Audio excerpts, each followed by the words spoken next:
இந்த மணல். இந்த ஆறை நீங்க ஆறு என்று கருதக்கூடாது. மனித உடலுக்கு எப்படி ரத்த நரம்புகளோ அப்படி பூமி தாயின் ரத்த நரம்புகள் தான் இந்த ஆறு. விளங்குதா?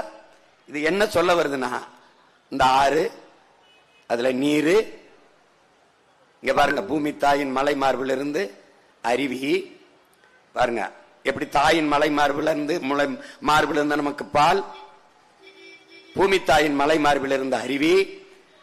இது என்ன? இது உலக உயிர்களின் உயிர் பாலாக இருக்குது பாருங்க. எல்லாம் ஆடு, மாடு, நாய், நரி, சிங்கம், யானை, கொக்கு, வாத்து, பறவை எல்லாம் அதுல தான் குடிக்குது.